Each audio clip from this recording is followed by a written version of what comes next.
One of the big areas where people mess up with hydration is they act like their goal with hydration is to hit hydration at a point in the day, right? So they'll, even the people who drink like a gallon of water a day, you look over and you're like, hey dude, it's like 3 p.m. and you haven't really you haven't really done anything over there. Yeah. And they're like, I'll get it all in by the end of the day. That doesn't cut it. The whole idea Mhm. with hydration is to get hydrated upon waking and stay hydrated throughout the day. So there is a temporal component. It's not just, I'm going to spend 13 hours dehydrated today and then overhydrate for the tail end. And the main result there is you spent half your day dehydrated and you're probably going to wake up 3 times to pee tonight.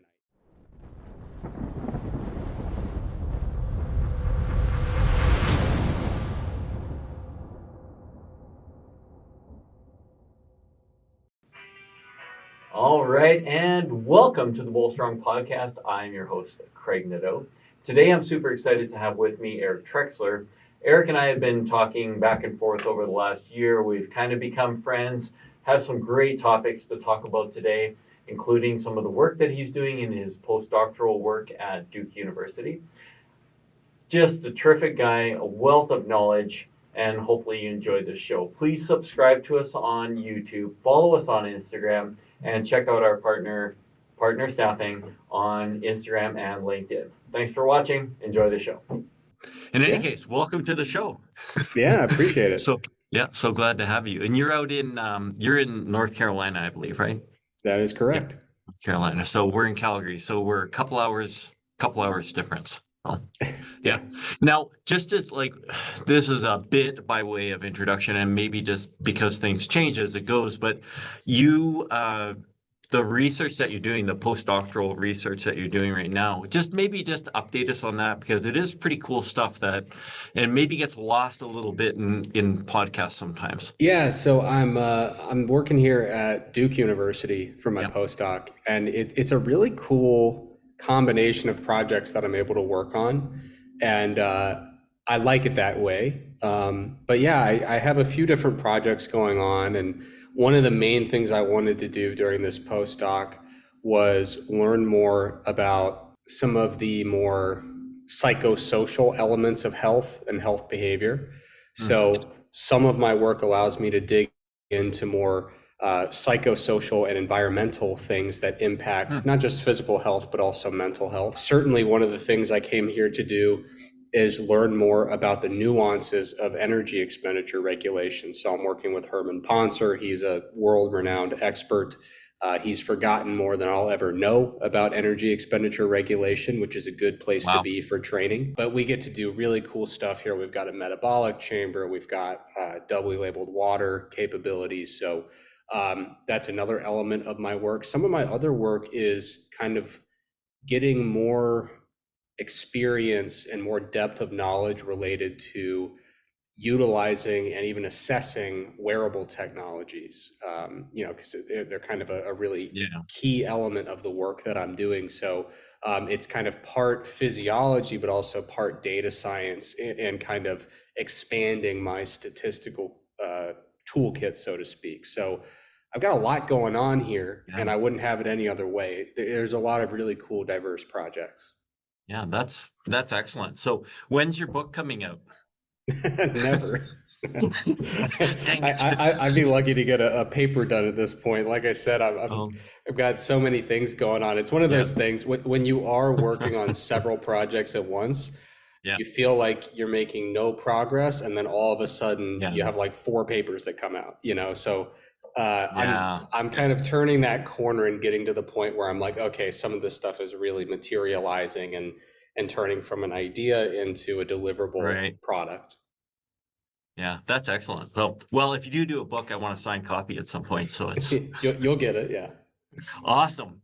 Yeah. And then I guess part of the reason we were talking today, and it's, you had done a podcast a little while ago, and it's jumped into water and water use. And then I don't know why I got a little bit on my soapbox and maybe started the grandstand a little bit, but it's just, I go into some of the stores, and I'm sure you see them too. And it's like, you can't turn a corner without seeing shelves and shelves of water bottles. And then I started to think, man, what is with this obsession we have with hydration? And did previous generations, were they chronically dehydrated, and we're finally turned the corner now, and now we're finally at the point where we're properly hydrated? Like I don't know what it is, and I don't know, what are you seeing that's kind of interesting, and it's as the world turns, I guess. Yeah, I think it's really fascinating. I mean, you're never going to catch me arguing that water's not important. It's one of the only things that is Right. non-negotiable for a human being. Right. However, it is interesting that it does seem that when we believe something's important, we do have a tendency to say more is better, right? Right. And so Yeah. sometimes you do find some misunderstandings, misapplications, misconceptions, things like that. And a lot of folks, when I was growing up, everyone said 8 glasses of water a day. And it was repeated so much that you really got the impression that this was based on a rigorous science program that really dialed in, this Really? precise amount Yeah. of water that people needed. But then you get out of that, you get into the world of athletics, I spent a lot of time in the bodybuilding world, and it's like every person carries around that big gallon jug. So they're going all the way to a gallon a day. Yeah. And then, another area where we see some misconceptions is folks who are just getting into endurance running. Maybe they're doing their first 10K, their first marathon. And that's where you actually see it. It's not common, but you do see some instances of actually dangerous hyperhydration in the sense that there's a dilution of these key electrolytes that we need to have in adequate concentrations in our body fluids. So one of the articles that I wrote, and I did some podcast content about it, was kind of looking into, well, how much water do we actually need? And where do some of these recommendations come from? The eight glasses of water a day thing, I read a really great review paper about this from someone who invested a lot more time than I did. And they said, I tried my hardest to figure out where this recommendation, like what is the original source? And they actually traced it back to an obituary. No way. It was an Wow. obituary of someone who did nutrition research back in the day. And for some reason, this obituary also threw in a little tidbit. By the way, make sure you drink 8 glasses of water a day. Beautiful. And so this person published a review paper saying, I've looked everywhere, far and wide. As far as I can tell, this is where it started. And so when it comes to, bigger recommendations like a gallon of water a day among bodybuilders just like to turn everything up to 11 out of 10. They just go extreme with everything. My personal assumption, which may or may not be true, is that a gallon became the number because it is the easiest jug that you can carry around in a feasible way. And it's a very commonly available kind of unit of measurement, 1 gallon of something. But so the study, or the article I wrote, was about a study that actually used doubly labeled water to assess, how much water do humans actually need? And the best way to look at that is not how much they drink and testing urine and things like that. The best way to do it is to actually look at water turnover, the total amount of water that the body's using on a day-to-day basis. And, I came here, like I said, part of why I'm here at Duke is to get more experience with doubly labeled water. And it's a fantastic technique for assessing water turnover because we can label these water molecules with heavy isotopes of hydrogen and oxygen. Those dilute throughout the total body water pool, and then we can look at how rapidly they are eliminated from the system. And it's a really tremendous way to figure out how much water people are actually using day to So day. in the study, do you apply the doubly labeled water, measure the initial measurement, then do you wait like 4 or 5 days, or like what's the time frame, or do you measure every day the difference? So there's a few different ways you can do it. A protocol that I use most commonly in the studies where I'm doing doubly labeled water is I will first take a urine sample before I administer the dose of Okay. water. Right. And that's because there will be some small background amount of these heavy isotopes that exist in nature. So we want to Interesting. find out what your baseline level is, Right. which could vary a little bit from person to person. So we get a baseline urine sample. We deliver the dose of doubly labeled water, which is scaled to body mass. And then we wait usually about 6 hours and get Mhm. the initial post ingestion dose 6 hours after, and then we get a 3-day sample and then a 7-day sample, and Wow. usually that gives us a really nice complete picture of that elimination curve. Interesting. So Yeah. back when you were in that 2011 Cardinal Classic event as a bodybuilder, was that still an era where you were at a gallon of water before the show and it was like ram all the water in, then cut it all off, and then put a little, and you've been backstage. I've seen athletes with the cap from a water bottle, sipping the cap because they don't want to have more than half a teaspoon of water at any time. So, Yeah.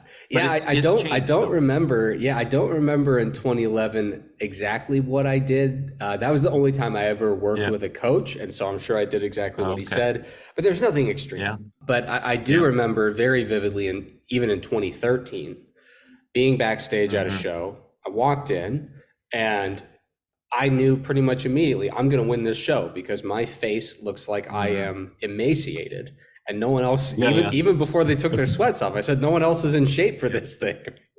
and Right. and people backstage were doing all these crazy protocols with potassium, and they all looked terrible, like Yeah. they were so dehydrated. I didn't do a thing with sodium, Mhm. potassium, water. Didn't bother. I came into the show with low body fat, and I figured if I Yeah. do that and I pose well, I'm going to win the thing. But yeah, so even in 2013 and 2017, you Yeah. still see a lot of this stuff backstage. Um, but so for this paper, it was really fascinating because we're so used to seeing these kind of one size fits all recommendations for water intake, right? Yeah. But this study that I reviewed, it looked at water turnover values from all these diverse populations across the world. They use this huge doubly labeled water database, which is an Wow. incredible asset that you can access as a researcher. And what they found was, on average, most people did actually tend to turn over about 4 liters of water a day, which is about a gallon. 4 liters. Yeah. Yeah. However, the range was enormous. There were some people who were turning over 2 liters a day. There were some people who were turning over 10 liters a day. And so clearly, this one size fits Mm. all approach is not appropriate. Uh, but the big, huge caveat here, you might hear, oh, 4 liters, that's a gallon. The bodybuilders had it right all along. That's the amount of water that your body's using on a daily basis. That includes metabolic water that your body is Mhm. actually producing. It Oh, okay. includes, most importantly, the water that you're getting from food. So Right. a lot of folks will say, I drink a gallon of water plus my morning coffee, plus, this beverage at night, and then I eat all my food. And at the end of the Yeah. day, the amount of actual fluid coming in is in excess of a gallon and a half easily, sometimes close to 2 gallons. You do tend to Hmm. find that Hmm. people will get maybe 30, 50% of their fluid intake from the day from the foods they're eating rather than the beverages that they're drinking. So a gallon a day is actually a really nice estimate for, let's say, for example, a fairly active person who spends most of their time in a climate controlled environment. If you have air conditioning during the summer, it is really the big factor. Yeah, a gallon a day is actually a good number, but that is including your coffee. It's including the food that you're eating. The actual amount of water that you have to drink actually drops significantly, and maybe down in maybe the 2 liter per day range. Yeah. So if a person were to, so like let's assume that, you know, you assessed me and you said, "Hey, Craig, you need to drink a gallon." It's the exact number. And then like if I pee a lot, then does that have a bearing? Or if I'm not peeing at all, does it have a bearing? Like I would imagine that if I drank 2 gallons of water, I'm going to pee out a gallon. Like and then, but I still have to use some of that water to remove things that my body is going to remove. I'm hesitating to say toxins because that's kind of Yeah. a silly Well, no, strain but word sometimes. yeah, but that is, I mean, our body removes waste products, many Yeah, of which will be toxic if we don't remove them, so right. it is an appropriate use of the term. We can look at doubly labeled water studies to get an idea of the ranges and where will Hmm. most people find themselves. But even with that number, there's so much guesswork involved. And so you do have to kind of fall back on, unless you're in like a well-equipped sports science program where you're doing sweat testing and specific Hmm. gravity Hmm. testing and these really controlled testing parameters that are costly and very resource intensive and time intensive. Really, a lot of times the easiest way to do it is by monitoring urine. And there's really two things you want to monitor. Number one is output, and number two is color. And of course, this can get a little bit skewed if you're consuming things that alter the color of your urine. There are some dietary supplements that can do that. If you eat a lot of beets, don't be shocked when your urine is red or has like a pink hue to it. I've done research with beetroot juice, and I've had to warn people: you're not peeing urine. Your kidneys are okay. Yeah. But yeah, so what you basically want to do is like if you're urinating with a frequency that is just cumbersome and uncomfortable and disrupts your day, there's a decent chance that if you're urinating that much and your urine tends to be pretty clear or extremely clear, you're probably drinking more than you need. Now, that doesn't necessarily mean that it's a terrible thing. I mean, if you drink too much, your body gets rid of it. That's why you're peeing so much. Right. So only in pretty extreme cases do we actually see instances of what is often called water intoxication, where we get really low blood levels of sodium or potassium and things like that. In most cases, the downside of drinking too much water is that it's a pain in the butt and it's not helping you. It just makes your day worse. But yeah, ideally, what you'd like to see is urine that is essentially the color of like a light lemonade beverage, right? So you do want to have some colored hue to it. You want to have like a light yellowish color to it. Um, so you don't want it to be absolutely totally clear, but you certainly don't want to be getting into the like apple juice or black tea kind of color spectrum where you're starting to get more of an amber coloration.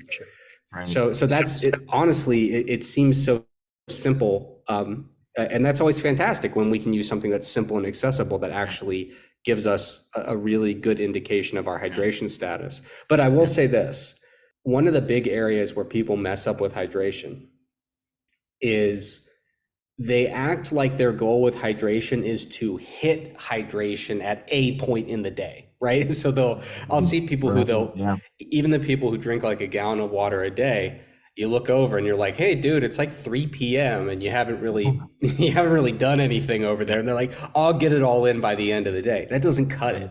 The whole idea Mhm. with hydration is to get hydrated upon waking and stay hydrated throughout the day. So there is a temporal component. It's not just I'm going to spend 13 hours dehydrated today and then overhydrate for the tail end. And the main result there is you spent half your day dehydrated and you're probably going to wake up 3 times to pee tonight, which is going to I suck. think I think that was something I was going to ask. Really, is there, we talk a lot about the, food timing and, is protein has to be precisely, or, I'm joking, of course, but, you know, it- you probably can't drink a gallon of water when you wake up and then just you're good for the day. You have to spread it out. Otherwise, your body's going to dump it almost as quickly as you put it in, I would Yeah, imagine. absolutely. Yeah. The best case scenario is that you find a volume of intake that is comfortable for you, gives you a reasonable combination of urine Yeah. output and urine color. And when you find that amount, you kind of split it. It doesn't have to be perfect, but Yeah. ideally you would like to make some effort upon waking to get to a Hmm. positive hydration state and kind of have increments throughout the day, maybe every few hours, where you just take Right. some action toward maintaining a positive or Yeah. adequate hydration status. Right. I remember one time before I was at a show, I was my coach had said you got to drink a lot of water, and he gave me, those ambiguously large amounts to drink, and I was peeing so much. I literally went on Amazon looking for a catheter situation because I just couldn't go to the bathroom anymore. I just didn't have time for it, and it was Yeah. just it didn't last long, but I remember clearly going on Amazon. It's probably sitting in my cart still Yeah. because they're available weirdly. So yeah, Yeah. but And yeah, that's a good point, though. It's like the simplest heuristic possible for bodybuilding Mhm. is like if you are engaged in a hobby that is in the realm of health and fitness, and you find that you're needing to make accommodations that extreme yeah, to yeah, execute a protocol that you've been given, 9 times out of 10, maybe 9.9 times out of 10, you really need to revisit that protocol. And you're probably in a spot where you should be reassessing that. I mhm, often tell people if you are pursuing a fitness endeavor, more often than not, it should be making you feel better, not worse. yeah, And so when right, you're peeing every 45 minutes, that's a really hard way to just practically get through life. I mean, yeah. I remember the earlier days where I would really push my hydration as a bodybuilder. I was in college and my lectures were sometimes 2, 3 hours long, right? And I'm just like, I'm Oh in and out man, all day. And I'm like, yeah, the professor's probably annoyed. I'm missing content. yeah. You got to get back to the drawing board in that situation. Yeah. That's I was wondering as well, like when and we had talked a little bit offline about the use of caffeine and creatines, and you'd done some papers and some work on that as well. And do you ascribe to creatine adding about 2.5 pounds, and is it or 2-ish pounds, give or take, maybe a pound even? Is it water mostly? Everyone always says we use the lean tissue discussion, but is it mostly just water that's picking up? Yeah, so with creatine, and there's some argument, some debate about this, but generally Yeah, speaking, when someone initiates a creatine loading protocol, we yeah. will often see an increase of a pound or two for most Hmm. people. Um, I think that probably overstates how much kind of legitimate intramuscular water retention is occurring because one Right. thing that you notice when you run a study with creatine loading is that people say, "Oh, this is awful. I've been urinating like every 50 minutes or every 40 minutes," because usually what's going on is people are now adding like 4 20-ounce servings of water to their daily routine. And so like Oh, okay. I Right. really Right. my hunch is that some of the water retention that we see recorded within that 1 week period is really just people who normally don't drink anywhere near the amount of water that they are Oh, drinking during the loading protocol. So I think that's why there's some argument and debate about this. But I do believe that there is a non-zero, a measurable, detectable amount of bona fide kind of genuine water retention that is occurring. And it's because creatine is going to be stored predominantly in the muscle tissue. And when you yeah. increase that storage, creatine is stored with water. It's osmolytic in nature. So we should expect that some intramuscular water retention occurs. And that's what's happening in the very short term Mm, increases in fat-free mass. right. However, there are some papers describing very plausible mechanisms by which creatine could actually increase true muscle growth beyond that point. Mm-hmm. So obviously, part of it is by enhancing training volume and performance when you're training. But another part of it, there are some worked out mechanisms that are indicative of a direct anabolic effect. Yeah. Very modest. I mean, we're not Yeah. talking Yeah. about anything that would go toe to toe with a pharmacological intervention. But yeah, so when you're looking at, for example, someone who goes from no creatine to they do a loading phase and then a 24-week resistance training protocol, by the end of it, you are looking at a combination of intracellular water plus most likely an actual improvement in the accretion of genuine contractile muscle tissue. That's pretty great. Yeah. And then I think the part of that article that you had done, it talked about how caffeine interplays with a creatine, and maybe was it really just in the loading phase where it impacts it the most, or is it like if someone's on a consistent everyday creatine and then they're also taking caffeine, is it having any effect at that point after they're fully loaded, or is it? It's really tricky. So there's this Yeah. research going back where initially the reason people started studying this was because they believed that high doses of caffeine would make creatine more effective during the loading phase.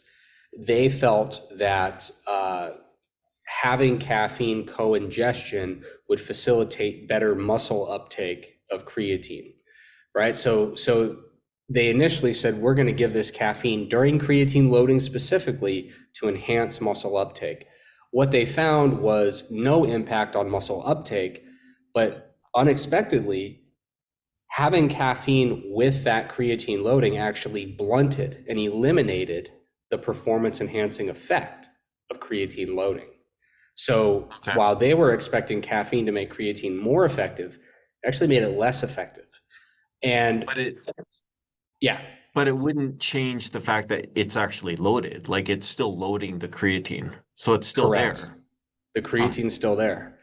Yeah. And this is an area where that was 1996, I believe, when this first was investigated. This is an area where I've been shouting to people, hey, we need to do more work in this area, because I really don't think that we have fully, I don't think we've arrived at a very conclusive determination of what's going on in this body of research. But my best assessment of this literature, without getting into the weeds of every individual study, is that there's no question caffeine does not interfere with muscle uptake of creatine. I believe the most likely scenario is that we are not seeing performance improvements at the group level when people are combining high dose creatine loading with high dose caffeine intake daily, most likely because of gastrointestinal discomfort. And it's one of those things that it's the only really, it's not the only, but I think it's the most plausible, concise, parsimonious explanation for why people are effectively loading their muscles with creatine, but they're not actually exhibiting the predicted performance effect of that on testing day. And I've talked to Roger Harris at conferences, and he's basically the guy who like pioneered creatine research as it pertains to performance in the 1990s. And he's done a little bit of work, and he's like, yeah, I really think that this is a gastrointestinal thing where people are just performing poorly during post-testing because they got a tummy ache. And then that's about all there is to it. So for now, what I tell people is, if you're concerned about this potential interaction between the two, your best option is to either use lower doses of these things. Like, for example, maybe you don't do a loading phase with creatine, you just do 5 grams a day. Or maybe you separate out your doses, so you do caffeine in the morning, creatine in the evening, things like that. Yeah. It's I've seen very few people actually have much creatine stomach issues. I've seen a few, so I know it's real, but I haven't seen a ton of people. But like realistically, the caffeine and creatine pathways, the metabolic pathways they got to be widely separated in what's going on. And there's still a digestion system process, but they're pretty different metabolic pathways, I would imagine. In terms of metabolism, yes. In terms of performance, you could get into some nuances about how they impact calcium release and uptake in the sarcoplasmic reticula of muscle cells. Okay.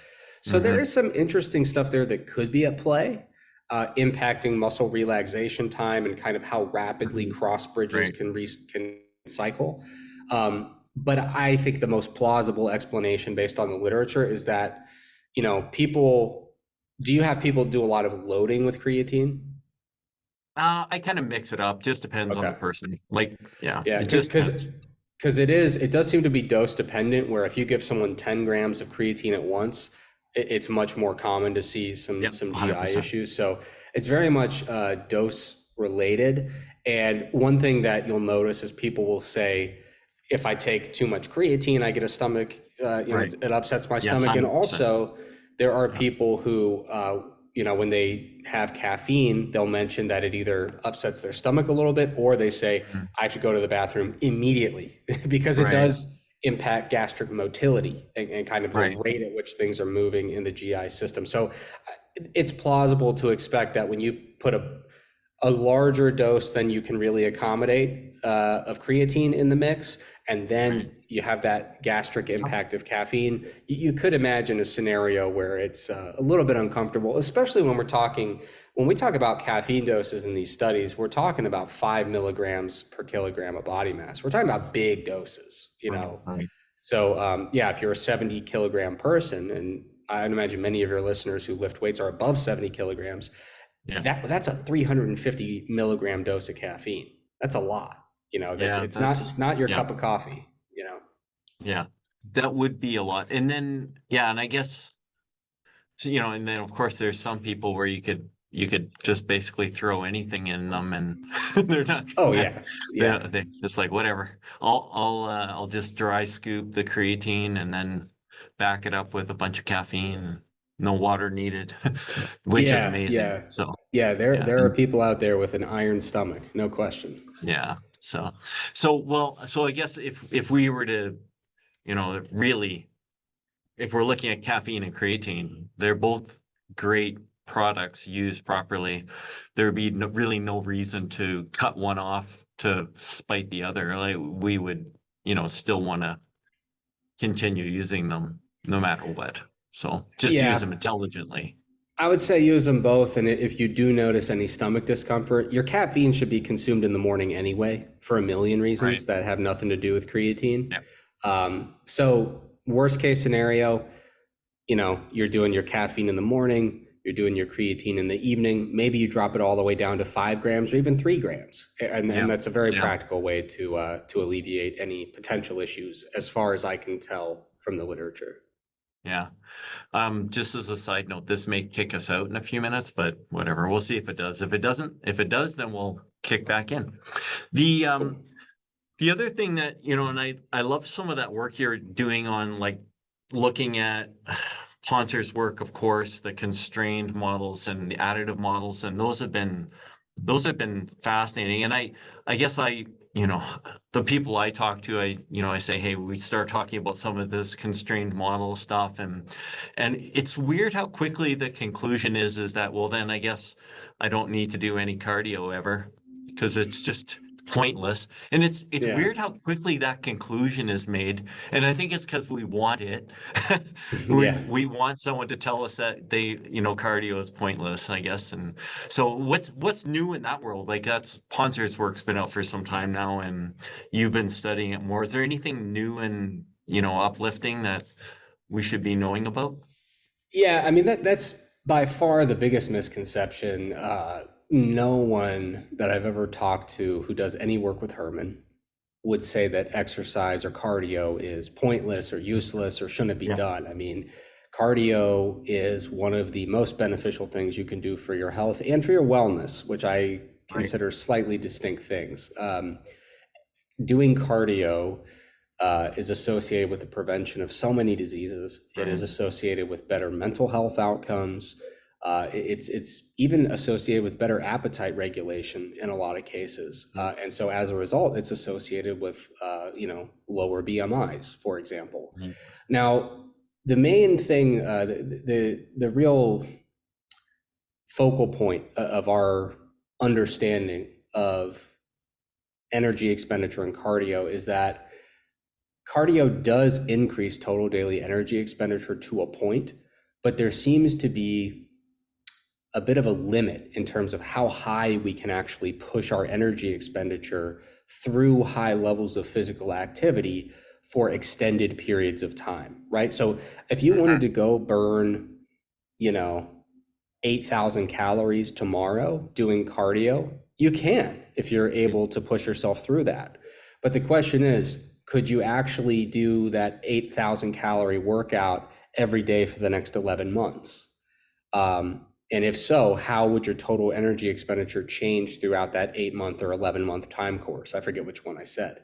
But what we tend to find is that most people can only really sustain an energy expenditure that's about 2.5 times their basal metabolic rate for when we're talking about long-term energy expenditure. And what's really interesting is when you look at the relationship between energy expenditure and the duration of different activities, because there's all these things, you've got the Tour de France, which is weeks long. You've got Race Across the USA, which is, basically like daily marathons for an extended period of time. Yeah. When you make this plot of energy intensive things against the duration of those things, it actually fits this really nice curve, and you can throw all this different data and it fits the curve really well. And what's really fascinating is that the kind of end of the curve there, that asymptote that ends up at about 2.5, just below that is human pregnancy, which is, it's a little over 9 months, and usually gets you to about 2.2-ish, 2.3 times basal metabolic rate. And if you tend to be a little more active, you may be up a little closer to 2.5. But it is fascinating that seems to be where that asymptote is reached. Yeah, no kidding. And that when you look at all these different activities of different durations, they fit this curve really nicely. And so what's really fascinating about that number of 2.5 times basal metabolic rate is that it appears to be apparently about the maximum that we can actually ingest and really absorb from our diet on a daily basis. It's very unusual to see people successfully consuming and absorbing more energy than that on a day-to-day basis. It's just really difficult to do. If you talk to endurance athletes, they struggle with no appetite and they struggle with gastrointestinal discomfort because they're trying to consume so much food. So one of the biggest things in endurance sports nutrition is how do we manage gastrointestinal symptoms during race day, because people are trying to eat so much and trying to exercise. So that's kind of our general approach, is trying to figure out what these limits are for energy expenditure, and what the kind of practical ramifications of that are. Yeah, like when I was kind of like an endurance athlete for a little bit of my life, and what was interesting, and it was probably one of the most enjoyable parts of like learning about my body, was learning what I could eat on my bike, because my bike rides were really long, and there was foods that I absolutely couldn't eat because it would cause huge amount of distress, and other foods, like I got into like peanut butter and white bread was gold for me. Other people maybe not, but and it was great to be able to eat that and then just kind of stick with it. But I've heard, I can't remember the guy. There was a guy that was doing that one. It's not a race, but it's like you go from Mexico to Canada. You follow the Great Divide Trail, and I watched his blog a little bit, and that guy was literally. He said he was drinking salad dressing, like just whatever he could get in, because it was just basically pure fat, and that's what was sustaining him. And I've heard other guys too, which is interesting, just in, what do we eat? And there's a guy named Roman Dial. He's a very famous hiker. And he discovered at one point that if he just ate Cadbury chocolate bars and then he supplemented it with, whatever proteins he could get, but that was enough. That was the right calories, and he could go forever on those calories. So it's interesting what people eat that works. Yeah. I've talked to multiple ultra endurance athletes who like to, they will use Coca-Cola or any other kind of sugared soft drink. And what they'll do is they'll actually open it up and let it flatten out so that it's not carbonated. Yeah. And so they really like doing that because, it's just a really high concentration of sugar, a little bit of sodium, maybe a little caffeine, and yeah, easily digested and absorbed very rapidly. So You probably, I don't know if you've ever seen it, but there's old pictures from the Tour de France, and they had universally would have bottles of wine with them. They drank it mm, while they were competing all the time. I guess maybe it yeah, takes the pain away a little bit, but yeah. it's an interesting. I don't know why maybe it's as much myth as reality. I don't think we encourage drinking Well, alcohol on a race. it is, I will say, one of the most interesting elements to me of the history of exercise science. Yeah, I find as I'm getting older, I like to tell all the young folk about the weird history of exercise science. yeah, But some of the early attempts at doping for endurance sport involve some really wacky combinations. I mean, people would do, things like they would use things like cocaine and heroin and brandy and strychnine, yeah, which is in yeah. rat poison. They'd be smoking cigarettes because they thought it was good for their endurance. I mean, just the number of things that people would try. So yeah, alcohol was definitely a common appearance in a lot of those early combinations that generally were not remotely effective, Yeah. but people tried nonetheless. But yeah, so I think it is interesting though. One of the big misconceptions that people have about kind of how we talk about energy expenditure and cardio. Basically, we use what's called the constrained energy expenditure model, which indicates that there is this kind of upper constraint. Theoretically, an evolved trait, so to speak, that we just really struggle to maintain energy expenditure beyond a certain level. And theoretically, that would be conducive to our survival as a species, so that we're not just churning through all the calories in the environment.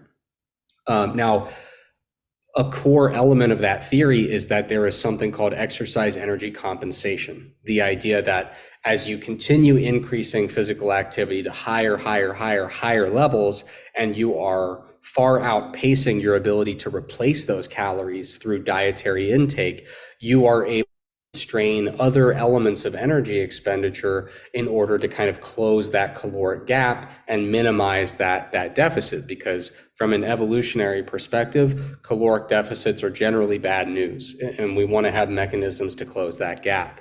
So a huge misconception when people read our work is that people think we're saying that exercise doesn't impact your total energy expenditure. And that's clearly not true.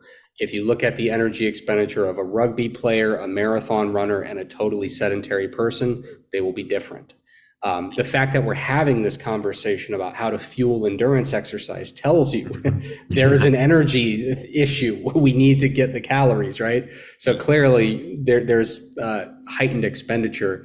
But what we tend to find is that the relationship between physical activity and total energy expenditure is nonlinear. When you go from very, very sedentary to moderately active, there's a pretty linear increase in total daily energy expenditure. But when you start going from someone who's very, very active to someone who is extremely active, that's where it's a much higher likelihood that you're going to be compensating and kind of wiping out some of the impact of that added physical activity. So it's kind of the two areas where we see this really substantial compensation in the literature is number one, in the extremes of physical activity, extremely high.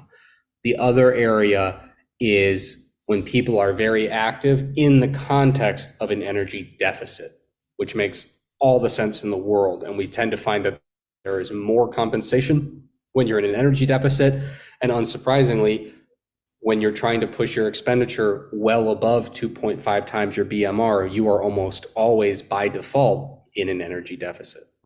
This is when you get into the conversation about REDs and relative energy deficiencies. And yeah, Yeah. I think it's one of the interesting things too in sport and in health and diet conversations too, is that we're always talking to the group of people kind of in the middle, as you're saying, who, yeah, they work out, they don't work out, and they're not really experiencing the extremes. And until you experience those extremes, you don't really, it doesn't hammer home how some of these things really impact you. And, and if you've been in bodybuilding, you know that, you get to the end of your cutting phase, you're really peeled out of having carbs in the muscles any longer, or glycogen, and then you go to do it, your tricep press, your cable push downs, and it's like, I can't even do this. I am gassed like I just ran 400 meters.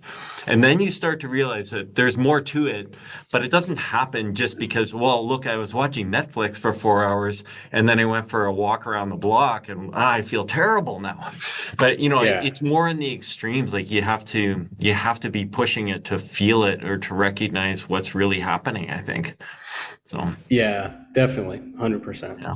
Yeah. Do you see it happening, like when you're doing your studies, are you always doing human clinical trials? Or are you doing on other mammals or other animals, or what's the like it does this is it I guess what I'm asking is this a common thing to humans only, or is this being applied across the board to other mammals or other animals in general, or how does it play out, do you think?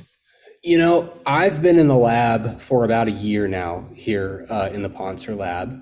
Um, so I am not familiar with the actual findings of our Yeah. other mammal studies, Mm. but I can tell you, as someone who opens up their freezer almost Yeah. every day, Yeah. the Poncer lab has done work with some really incredible species. I mean, Yeah. all sorts of primates. We've done stuff with certain species of panda.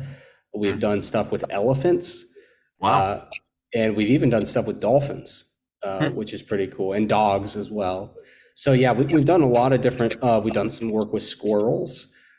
So I'm not sure the extent to which we've really dug into the constrained energy expenditure model in those studies. Sometimes it's just kind of characterizing what's the typical Right. energy expenditure of a squirrel, right? Right. Who Yeah. knows? Yeah. We do a lot of lemur stuff because Really? Wow. Duke has like a really world leading lemur center, which is really Wow. cool.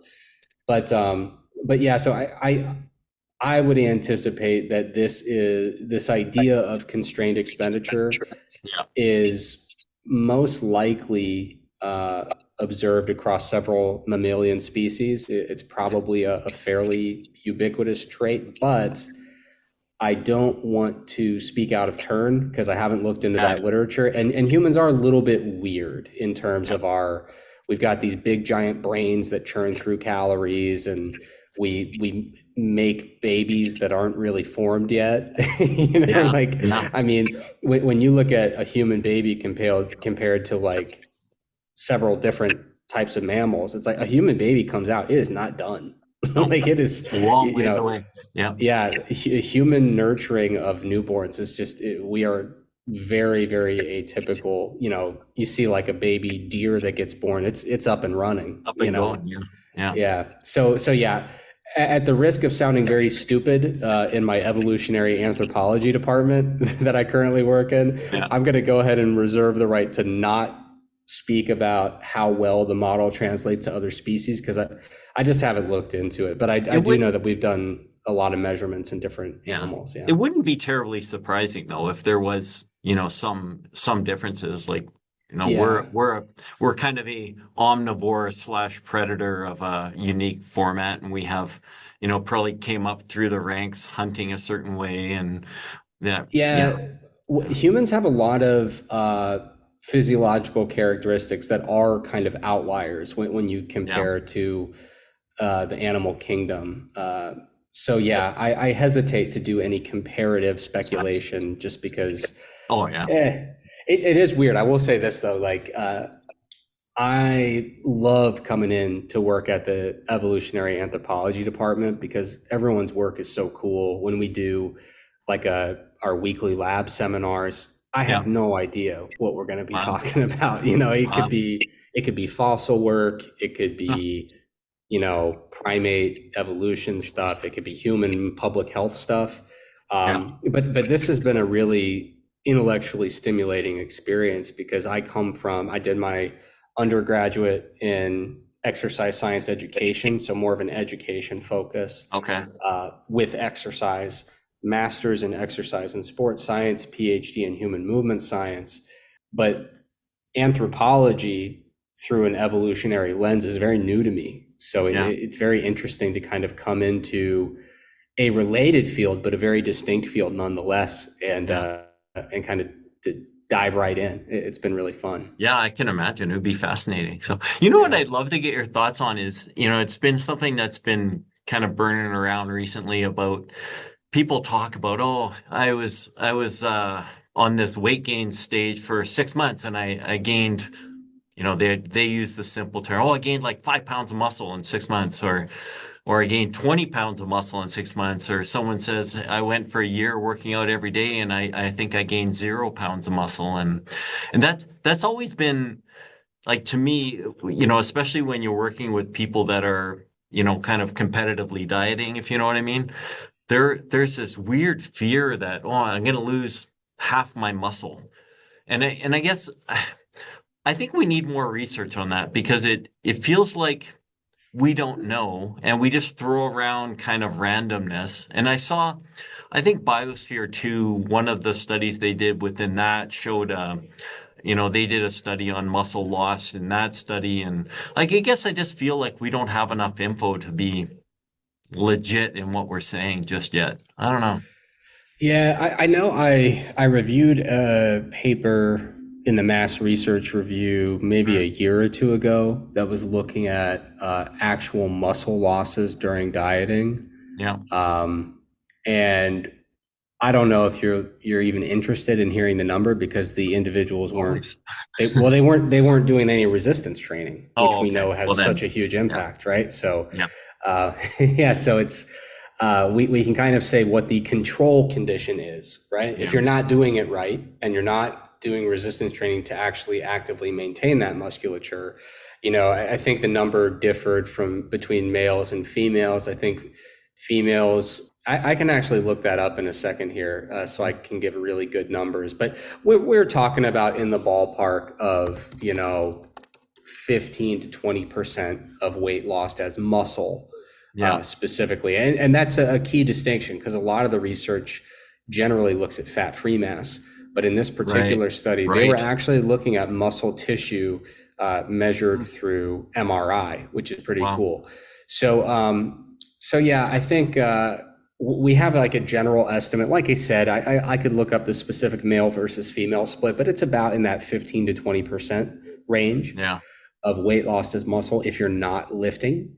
right, But lifting is going to have such a huge impact on that. And then it's also going to differ in terms of how muscular are we when we're starting, right? right. Because if I take, and it also depends on leanness, so if we set up different extremes, right? Sure. So, Yeah, um, if we have a sample of individuals who are beginning a weight loss study at 40% body fat on average, and they're not resistance trained, and they lift weights during their weight loss program, they very well could gain muscle as they're losing. Like, they could gain meaningful amounts of muscle while losing substantial amounts of fat.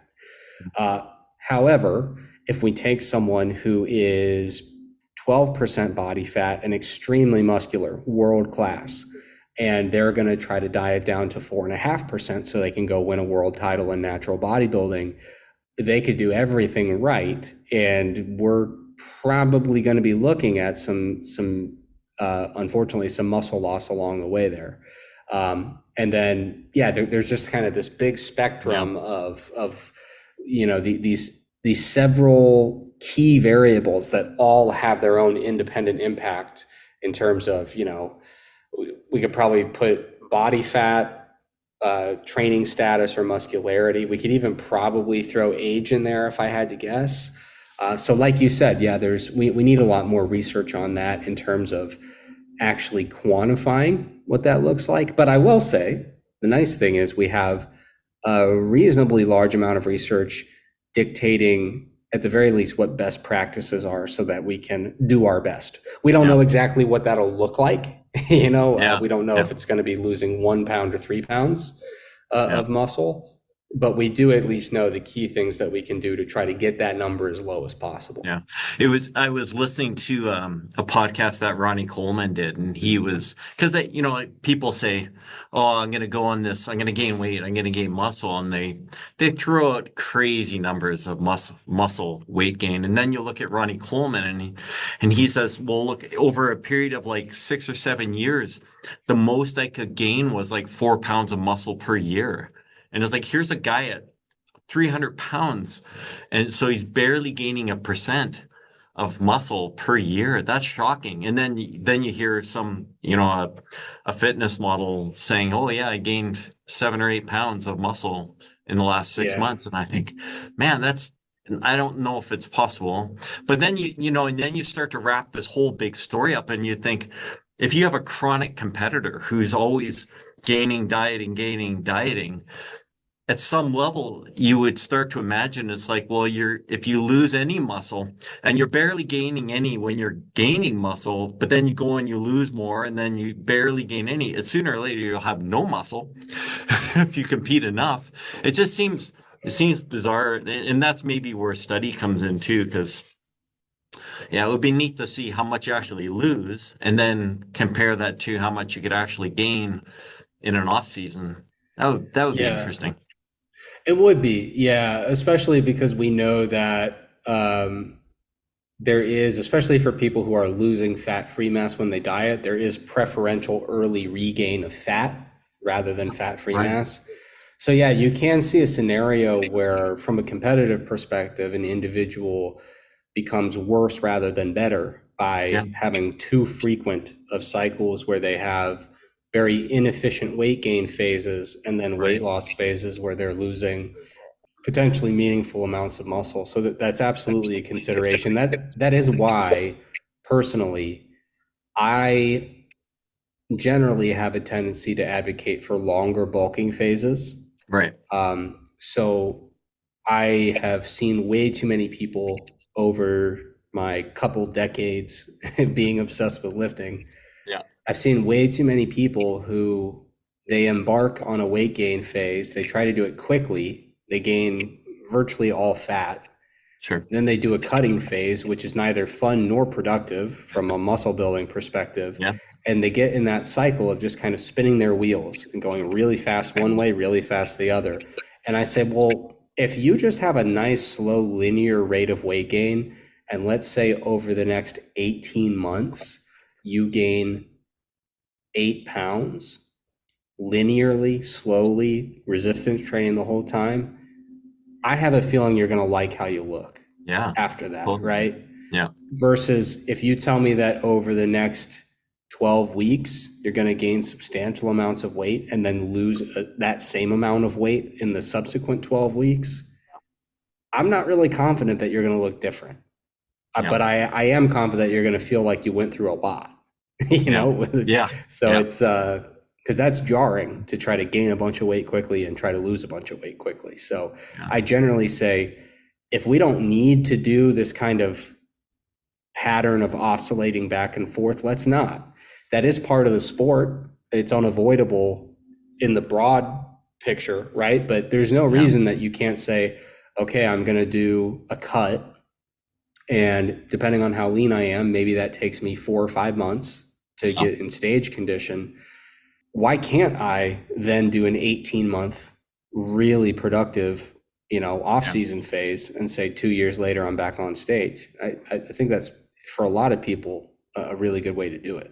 Yeah. Just it's probably in our brains tough to do because everyone wants to get off stage and eat a pizza and a box of fries and I do think, I should clarify, when I talk about that kind of slow linear weight gain, that's assuming that you're starting from a place that isn't immediate post-competition.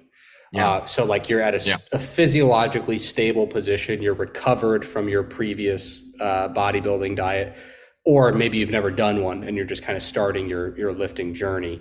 But I would say, I'm glad you brought that up to clarify, when you just finish a competition, that initial weight gain is going to be anything but linear. you Yeah. do need to recover so that you can actually transition into the more productive stage of your off season. Sometimes people just spend way too much time down there at like 5 or 6% body fat, and they're just really not in a place to add meaningful amounts of muscle yet. So you do want to get back to a spot where you're still lean, but you're comfortable, and your body's kind of giving you that biofeedback saying, yeah, we're good. We're no longer kind of living in an energy crisis, so to speak.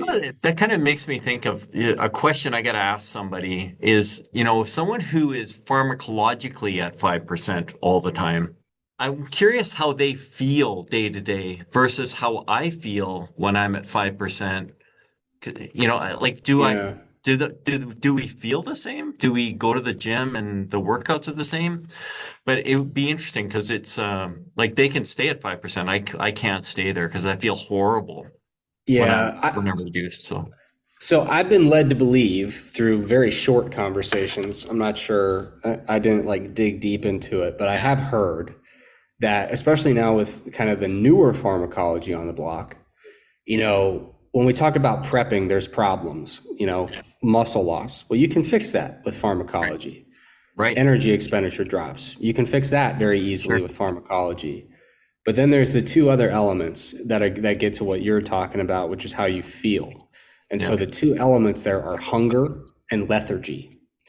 And with these new GLP-1 agonists, I've heard that those are really effective at reducing the hunger and the kind of preoccupation mentally with just high desire to eat. So I've heard that pharmacologically, you can really nip that in the bud. And I've heard that there are even some things, I forget what it was. It was kind of one of the lesser known iterations of this new wave of weight loss drugs. It wasn't semaglutide. It was one of the newer ones that I think is also maybe a glucagon agonist. Yeah. And it combined with a GLP-1 agonist. But I heard that the combination drug actually is also pretty good for the lethargy that people experience when dieting. So basically all of that is to say, if you're a natural bodybuilder, you still have a tough road ahead. But I do think that without that really deliberate polypharmacy approach, I have been led to believe that those folks do feel pretty similar. They feel like crap, hungry, lethargic, all that stuff. But they have all these other tools to play with once they've crossed over into pharmacology land that can actually rectify that. But they are fairly novel. Yeah. You did that one podcast a little while ago where you talked about the kind of interventions to improving appetite and I think there were 7 or 8 modalities that you could use to improve hunger. Those were great, and I've stolen them a little bit, to be honest. Good, especially the one about the short story is to watching a leaf go by in the river. It's the Buddhist sort of thinking, and that hunger exists, and it can be like any emotion can be externalized from your being, which is terrific. And that's been actually pretty powerful to me too. I kind of look for the opportunity to experience the hunger so that I can watch it go by. And it's really funny how the human mind works, because we act in a certain way toward hunger that is objectively false, and we know it to be false, and we've experienced how false it is many times in our lives, but it doesn't matter. We still react the same way. And what I mean by that is, like, for example, the other day I was in the gym and I became quite hungry, and I was a quarter of the way into my workout. I'm not going to end the workout and go eat, right? So whatever, keep going. It was still maybe an hour or two after that workout had ended. I hadn't eaten anything yet. I was no longer hungry. We know with hunger we know that it comes and goes. We know that it is not this linear or exponential process where if I feel 3 hunger units right now, that's going to increase by 1 every 10 minutes until I somehow fix this by eating. But nonetheless, every time we eat, I feel like we have this visceral reaction that I'm hungry, I need to eat, and if I don't eat, I will be hungry in perpetuity with increasing severity in a linear fashion or worse. And Yeah. it's like we all know that's false because we've Yeah. experienced how false that is. But until we kind of externalize our hunger and look at it really objectively based on our Yeah. experience and our knowledge, we get wrapped up in that emotion every single time. I studied social psychology. That was my university education. And one of the there's an old book called Stigma, and Stigma talks about how the human mind or brain takes something that we believe should be happening. So when someone tells me, or I believe that I'm hungry, then what happens is my brain goes out, looks at what we perceive as the stigma of hunger, and then we enact that. And you see it on bodybuilding events where they're hangry, and they're saying it more than what they actually are, because they believe that in that moment they're supposed to behave that way based on where they're at. And it may actually not be very accurate. It's just our brain telling us what we're supposed to do at that moment. So it's the Yeah. interesting crossover between the actual hormones telling us we're hungry, glucagon and leptin, how it plays in, and then how we've been conditioned as a society Yeah. or as a people to behave a certain way when we're Yeah. in a certain condition. So that's interesting. Yeah. And it even ties into the kind of evolutionary element that we talked about because, so much of human cognition and society and psychology, you can kind of trace it back to the fact that we've got these big, powerful brains, but it'd be really exhausting if we had to use them to their fullest capacity all the time. And one of the Yeah. things that the brain is good at is recognizing patterns and then taking shortcuts, right? So we see Yeah. patterns, we take shortcuts, we make assumptions. And I think along with what you're saying, we kind of feel a sensation of hunger, or even just get it planted in our mind that we should be hungry. And we say, Yes. okay, based on the mental shortcuts and heuristics that I built here, what's a quick, we're like rolling through cards, like little scripts. Yeah. What's the hunger Yeah. script look like? Oh, okay, I'm grouchy. I kind of have a short temper. It is interesting how our brain, it's evolved to be so good at pattern recognition that sometimes that kind of comes to bite us when we start enacting patterns that aren't actually very conducive to Yeah. happiness and wellness. Yeah. I went to this seems like it's way off to the side. I went to my mom's this weekend to go visit. And the pattern there is, as soon as I walk in the door, she's trying to put food in my mouth. And it's Yeah, always the way. yeah, Look, I just ate. definitely. I was eating as I walked in the door. Well, then you must need more. You Yeah, must be hungry. So, yeah. So, yeah. yeah, it's interesting. So, well, listen, we've been here for a little bit, so I'd love to carry on at some point. We'll talk more about some of the cool stuff that's on the go, but I don't want to chew up your entire day talking to you either. So, but super awesome to have you, and we'll dive into something interesting again at some point, I'm sure. So, cool. Yeah, When are that'd be we great. yeah, when are you going to be at some event at some point that I'll be at? Where are you going to be? You're in North Carolina, then Yeah. you're close to. Are you I'm in going to North any shows? Carolina. Are you going to any competitions? Since I started my new research position, I've been pretty tethered to the lab. Yeah. Um, so I don't get out much. I exist on the internet and I do Zoom calls often. But yeah, I don't think I actually have a lot of travel planned.